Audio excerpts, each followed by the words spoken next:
आवेशित कण को आयन कहते हैं। आवेशित कण को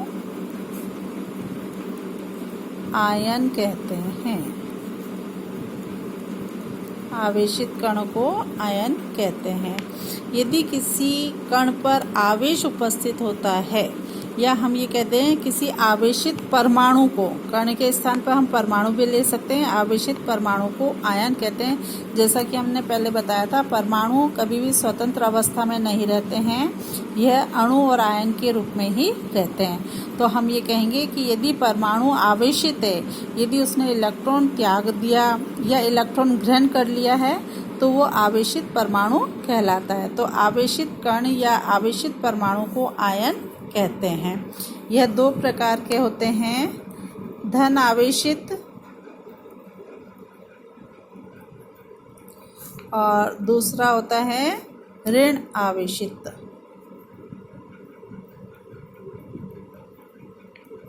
तो जैसा नाम से पता पड़ रहा है, धन आवेशित वह आवेश जिस पर धन आवेश उपस्थित होता है। जैसे Na+, ये सोडियम का परमाणु है, इस पर आवेश कैसा हो गया, धन, तो ये धन आवेशित।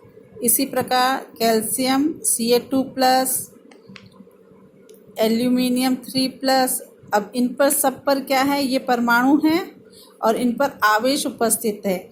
अब यह बात जरूरी नहीं है आवेश एक ही हो, इस पर आवेश 1 है, इस पर आवेश 2 है, इस पर आवेश 3 है।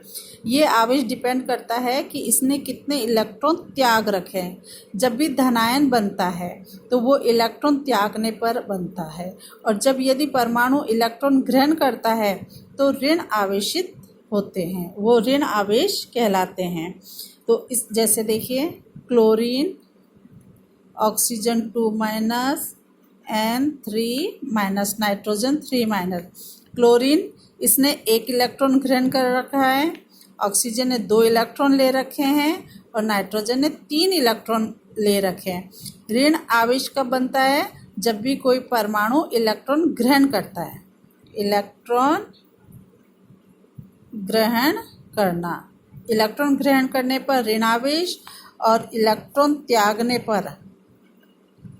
त्यागने पर धन आवेश बनता है।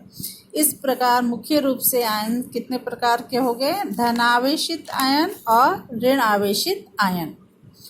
अब हम चर्चा करते हैं, एक और प्रकार का आयन होता है, वो कहलाता है बहुपरमाणुक आयन। बहुपरमाणुक आयन।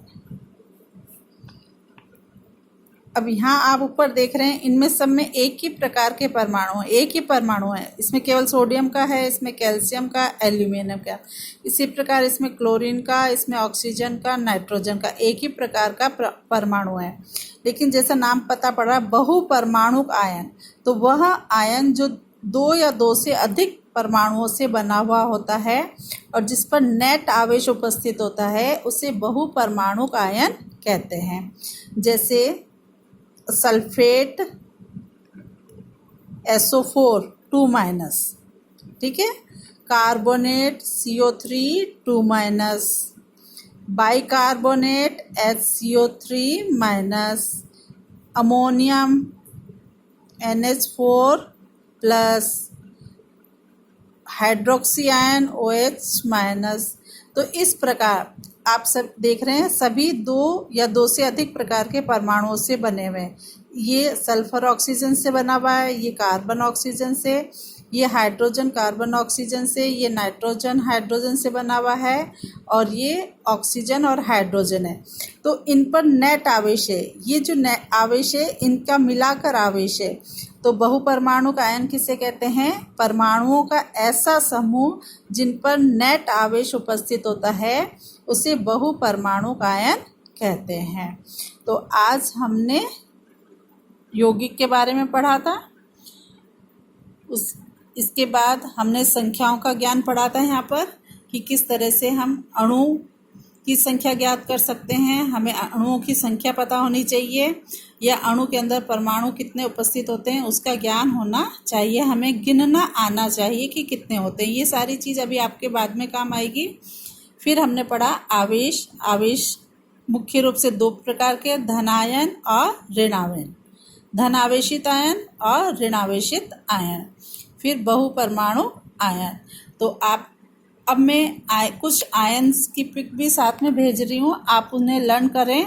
और वास्तव में जो ये ऊपर इनकी आयन लिखे हुए होते हैं, ये इनकी संयोजकता ही कहलाती है। तो ये जो संयोजकता है ये हमारे अणुसूत्र बनाने में काम में आएगी। तो आपको वो सारा आपको लर्न करनी है और कॉपी में भी लिखनी है।